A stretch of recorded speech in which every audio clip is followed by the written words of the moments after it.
S kitkom v svet pravljic.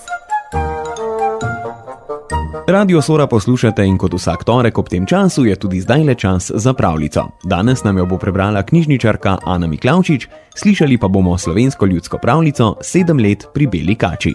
Svoje dni je hodil majhen deček v gospo drva. Nekega dne je šel mimo globoke jame. Spolzelo mu je in je padel vanjo.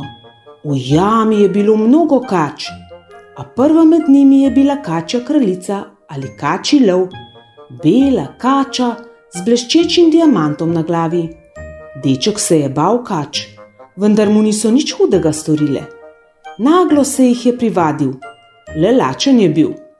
Videl pa je, kako ližejo kače neki kamen, pa ga je začel tudi sam lizati in ni bil več lačen. Tako je preživel v luknji med kačami 7 dolgih let. Ko je 7. leto minilo, mu je kačja kraljica rekla: Sinko, ti bi šel rad domov ali ne? Seveda, rad bi šel domov, ji je odgovoril deček. Samo ne vem kako. Ne skrbi za to, mu je odvrnila kačja kraljica.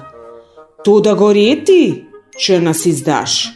Deček je prisegel kačji kraljici, da je ne izda, potem ji je sedel na rep in ona ga je vrgla iz jame. Deček je šel vesel proti domu. Vsi domači so se mu zelo čudili, ker so mislili, da je že davno mrtev. Na vse načine so ga domači prosili in silili, naj jim pove, kje je bil toliko časa. Deček pa se je branil. Dolgo časa se je branil, a ko oni le niso mirovali, jim je povedal, da je bil v jami pri kačji kraljici. Zdaj spet niso premirovali, dokler ni obljubil, da jim pokaže kačjo kraljico. Šli so k jami. Deček je splezal na 10 bukov od jame in glasno zažvižgal. Zažvižgal je prvič, nič. Zažvižgal je drugič, zopet nič. Zažvižgal je tretjič in iz jame se je prikazala kačja kraljica, bela kača z diamantom na glavi.